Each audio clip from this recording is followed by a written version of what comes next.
Thank you for joining us for The Sky Above, where we'll tell you everything happening in the sky this upcoming month so you can plan ahead and know when to look up. I'm meteorologist Leah Pizzetti. Here's what's heading your way right now on this March episode.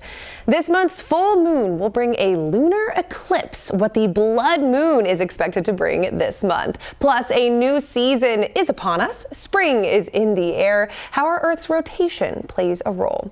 And later on, there are thousands of satellites flying through space at this very moment. But what are they all doing? We take a look at the history and the future of these fascinating tools. Thank you for being with us for this March episode of The Sky Above. I am your host, meteorologist Leah Pizzetti. I am joined, as always, by NASA Solar System Ambassador and member of the Seattle Astronomical Society, Keith Crum. Keith, thank you, as always, for being with us. Thank you, Leah. It's great to be here. I appreciate it. Let us start where we always do, with the full moon, a blood moon. We'll talk about the blood in a moment. This one's really early in the month. Yep. March 3rd is the full moon.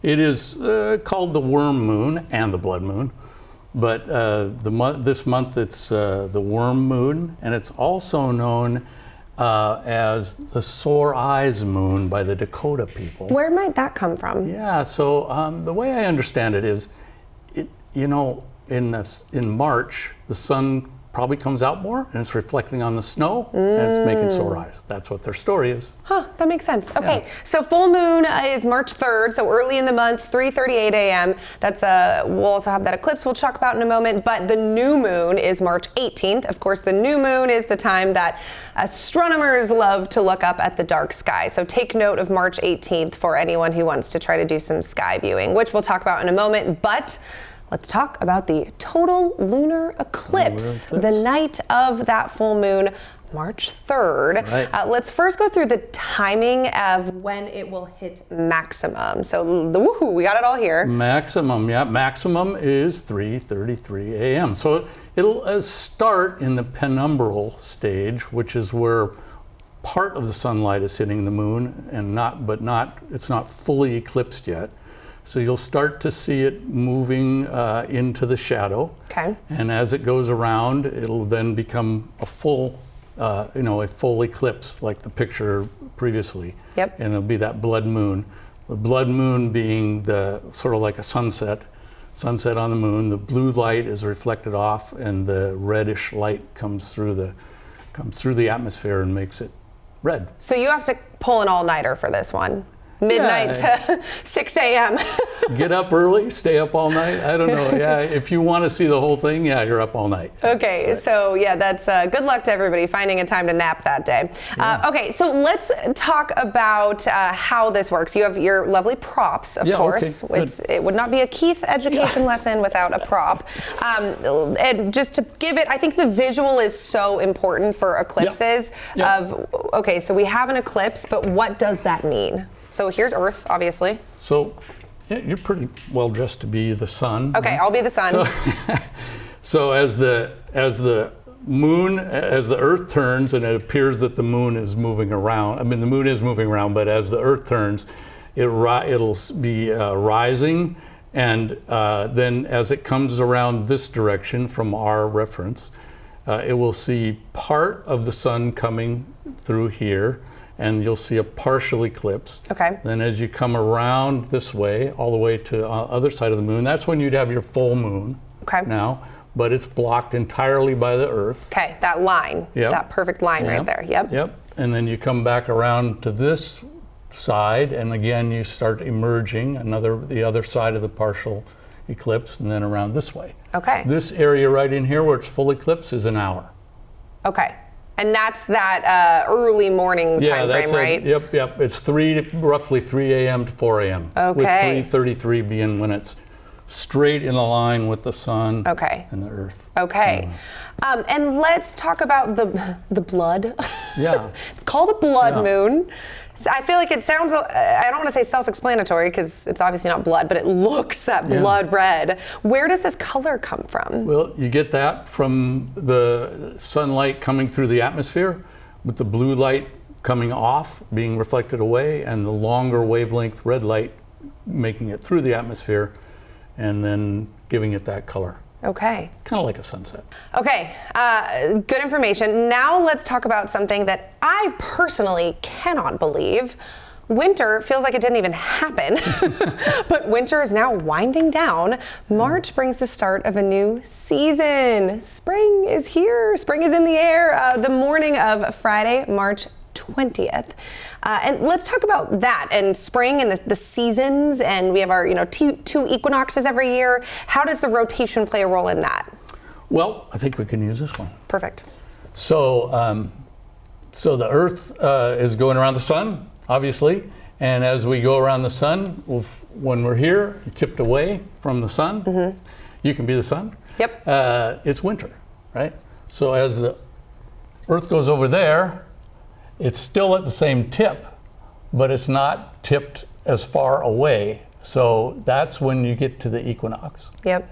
And then when you get on this side, when we're tipped toward the sun, we get summer. Yeah, so and it's then all over about here, the tip. we have the fall equinox. So this is rotating all around me. Yeah, you're right, exactly, rotating all around you. So then we come back to this, where we are. Well, we're not quite here. We're sort of over there right now. So, so it's, so that's it. That's it. Awesome. Okay. So let's talk about some astronomical sights that are heading our way this month. Yep. Some planets will be visible at cool times in cool ways. Let's go through them one by one. First, let's begin with Venus and Saturn. They are going to meet in the sky. Yeah, March 7th and 8th, that'll be quite a beautiful sight. It's going to be low in the sky at sunset. Okay. So we got the evening star, which is Venus, and Saturn right next to it. So you can see both of those planets with the naked eye. If you have a small telescope, you can see the rings. Love it. And at least one moon of Saturn. Okay. And then Venus is going to make another guest appearance with a crescent moon, correct, in late March. So if you like Venus and Saturn, great. But if you want to see Venus and the moon, this is another one that is heading our way. Yep. On March 20th, be the real crescent moon. So we're just off of the new moon at that time. And in the early evening, it'll be again setting in the west. And it'll be a beautiful sight, Venus, the evening star with a thin crescent moon. And another thing we can see with the naked eye. Oh, yeah. Enhanced with tools, though. Oh, yeah. It's always nice to have at least binoculars. Okay. Binoculars, an easy thing to invest in, everybody. Yeah. Okay, and then another planet that we expect to join the moon is Jupiter. Jupiter will be left of the moon at nightfall, near the twins Gemini, in the farthest left-hand corner. So Jupiter left of the moon, yeah. How do you know, all of these, Jupiter, Venus, how do you know that you're looking at the right thing? Is it the brightest thing in the sky? Education. Yeah, there we go. I use a sky, seriously though, I use a sky app called Sky Safari. Okay. And you can just, if you don't know what it is, you can look on, and it has a compass mode on it, and you can hold it up there. The GPS allows you to hold it up and say, "Oh, yeah, that's Jupiter." Neat. So that works. Those work great. I use those all the time, actually. Perfect. But I usually don't have any trouble knowing that Jupiter is what it is, but I'm sure. Okay, and we have another planet, Mars, will be visible. Yeah, Mars starts to become visible in March, just before sunrise. So this is the beginning of viewing Mars. Okay. Right. All right, so we'll keep our eyes up for all of those planets. And then, of course, Keith, every single month you have a new way of educating us on red light tools. You don't want to use white lights that can hinder your ability to view the dark night sky. You want to use those red lights. We have a new one this month that I'm ecstatic to see. Well, dark sky etiquette is really important, using the red light flashlight. But there's also another red light trick you can use, which is to get your eyes used to the red light before it gets dark. So right at sunset, you can put on red light goggles. And these are a little crazy, but not crazy at all, there Keith. you have them. And these work great. And so you can really get used to the night sky, earlier, and then you don't have to wait around that extra half an hour, 45 minutes for your eyes to get ready just to the right light. So I love there it. you go. Okay. I love your wife laughing off in the background as well. Trish, this one's for you. Okay, Keith, thank you so much for all of this. I want to thank my colleague David for doing this. Thank you, David. Thank you, David. All right, lots to look forward to in the night sky this month, but something else going on in the night sky. Coming up, they play a big role in our lives, and we usually don't even think about them. Our next guest has a fascinating look at the history of satellites, how they've been quietly helping advance our civilization over decades. We'll have that conversation coming up.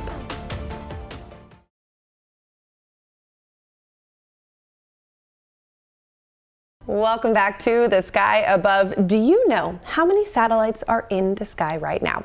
That number is climbing all the time, and here to answer it, plus we'll dive a lot deeper into this crucial but often invisible tool, is Charlotte King. Charlotte, you are a rocket scientist who has worked as an engineer at SpaceX, and you now engage the public in space education as a NASA Solar System Ambassador. Welcome. Thank you so much for joining me today. Thank you for having me. Okay, so we have to get that question answered. How many satellites are in space right now? Does anyone at home, we'll give them like a Jeopardy 3-second do. Okay, call out your answer, everyone at home. Okay, Charlotte, what's the answer? So I think we need to start by defining satellite because that's going to be critical to what we talk about here.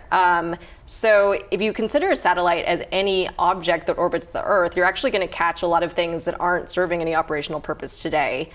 So also known as space junk. There's a lot of things that are in orbit right now that actually aren't sending any signal back to us. So if you're to include that full number, I believe the number is actually around 16,000 objects orbiting us right now. If you take space junk out of there and only count satellites that are actually communicating with the Earth right now, the number's, I think, closer to 14,000. So still quite a lot. Wow. But I bet that's higher than what most people would think.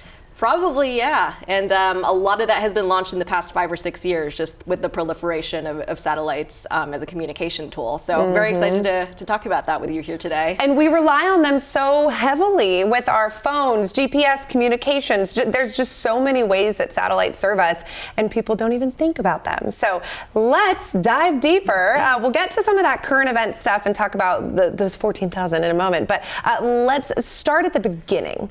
The first satellite in space. What, who, when? So I think the image that you see on screen right now, which is Sputnik, the first satellite in space, is probably familiar to a lot of people. But it's really interesting for me to think back at the context in which Sputnik was launched and how people think about it as a historical event today. Because while a lot of people recognize that image and can tell you, it's significant because it started the space race between the US and the Soviet Union, I'd actually be curious how many people in the audience could actually tell me what technological purpose Sputnik solved. Because I think that actually gets lost amid the whole political story there. What did it solve? So really, it was a proof of concept, right? It was the first satellite ever in orbit. The purpose was to show that humankind could launch a rocket with a piece of hardware on it, put that hardware into orbit, and receive a signal back. And at that time, there was a 1-watt transmitter on there that actually helped us get some atmospheric data back to Earth. Which compared to the capabilities we have on satellites today, it's probably not that impressive to those of us who engage with satellite data. But remember, it's been almost 70 years. Yeah. So at the time, it was revolutionary. So that was 1957, and that was not the United States. No, that was a Soviet satellite at the time. So it actually led to a lot of panic in the U.S. because people thought we were falling behind technologically as a society because we were not the first to get a satellite in orbit. And so that's really the story around it at that time. So then the United States did kind of kick their gear in. Indeed, yeah, we did. So in a lot of ways, it was a good kind of kick in the seat for us in that we followed suit a few months later with Explorer 1. So another kind of early iteration of a satellite. We did succeed in getting one up in orbit a few months later. Just the year after Sputnik, we also formed NASA, which probably another very familiar name to us today. Yep. Invested a lot more in science and STEM education. I think it was about 6-fold increase for what it had been before Sputnik, and committed to building a national space program, which exists today. Wow. Okay, so that was the beginning. Let's fast forward to 1962, 5 years later. This was Telstar 1, the first live transatlantic satellite broadcast. What does that mean? So, I mean, when we think of satellites today, it's more than just a political symbol, right? Like there are, some satellites in the sky, obviously, that serve defense purposes, but many of us are probably familiar with satellites as a communications tool, right? So, you and I are sitting here on television right now. So broadcast TV actually still to this day uses some of the telecommunications infrastructure that started getting developed back in the 70s and 60s. And so Telstar was the first ever satellite to be used for that purpose, to be able to reach, the broader society and send a signal from the US directly to Europe, and be able to see each other live on broadcast television as we know it today. Wow. Yeah. And for that, I personally am very thankful. Yeah. Okay, so then we start getting into the observing for information. And that, let's see, Landsat 1, 1972, how did that play a role? Yeah, so to be clear, like throughout the late 50s and 60s, there was a lot of research and thought put into this from the scientific community, in that it's a great privilege to be able to see Earth from orbit, right? So how do we leverage that for scientific advancement? And one big way in which we're continuing to do that today is satellite imagery. So there's a constellation, it was a collaboration between NASA and the US Geological Survey, I believe, called Landsat. Okay. And to date, it's still operational. Actually, I think some of it is still leveraged on Google Earth if you ever go on there. Wow. And so Landsat was, I believe, 1972. And it was the first just large-scale collaboration to bring that sort of satellite imagery to the public. Wow. Yeah. Oh, that's incredible. Okay, and let's talk about... We talked about this a little bit, but GPS, right? That's another thing. I don't know. Personally, when I plug a direction into my phone and I use GPS, I don't directly correlate that to satellites in that moment. But of course, those go hand in hand. When did that transition begin? So that's interesting, because this is an interesting inflection point for me in terms of the role that satellites have played in society.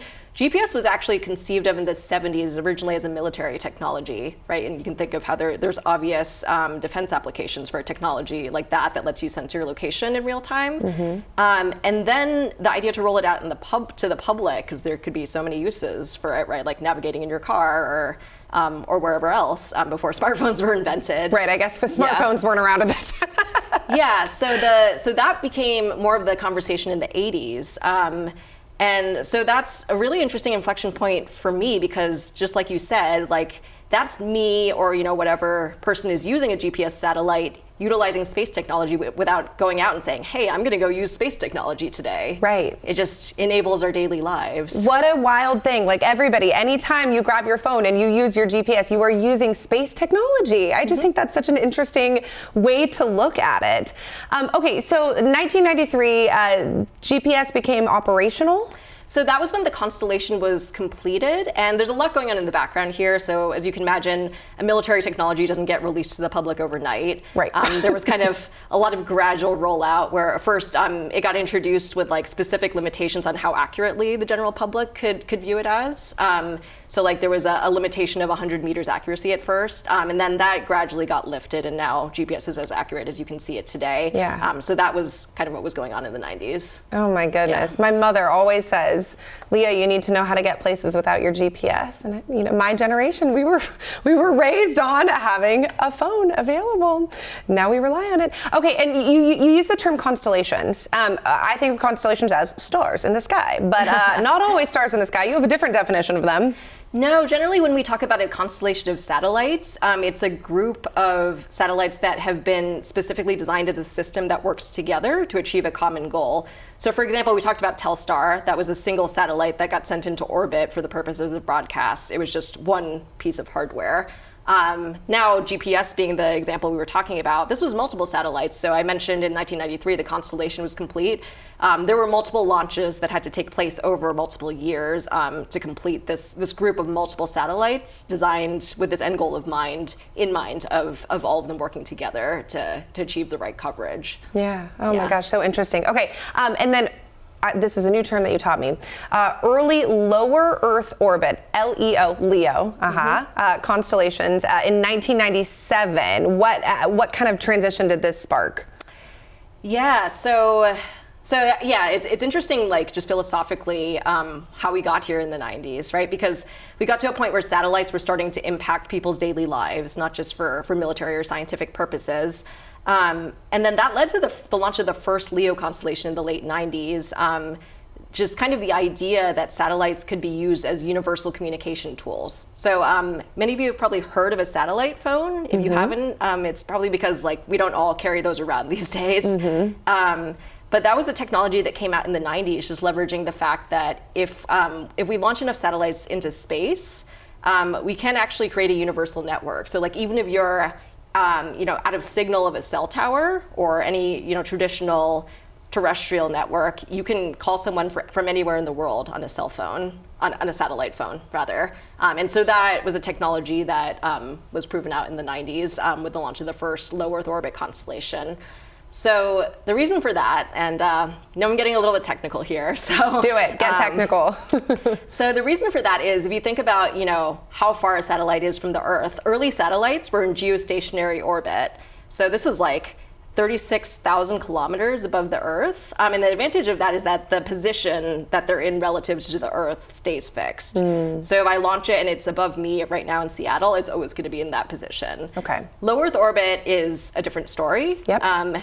You launch it and it's much closer to the Earth. So I believe it's defined as 160 to 2,000 kilometers above the Earth. So still high, but much closer. Yep. But then it orbits the Earth. So I can't count on this one satellite being above me all the time. Right. So that means that in order to have reliable coverage, I'm going to have to launch a lot of these so that, at any moment, I'm going to be within reasonable distance of one. So that's why Leo is a little bit of a different game and why we didn't get into it until later, because just the cost of getting something to space was so expensive that to launch, the first Leo constellation was 66 satellites, not one. Wow. To launch 66 satellites, that takes a lot of money. It does. But the advantage, and I mentioned the distance for a reason, the advantage is that Leo is so much closer to the Earth that the latency is a lot lower. So to do something like call someone on the phone, you don't want to have to be waiting a long time for them to hear your voice and then to hear their response. Right. So for that reason, for certain applications, Leo is actually quite a useful technology. That makes a lot of sense. Yeah. Charlotte, we have more to talk about. We are going to take a quick break, but when we come back, I would love to dive deeper into the current and the future. We did a great past recap, but let's take a quick break, and when we come back, we'll talk about the future of satellites in space.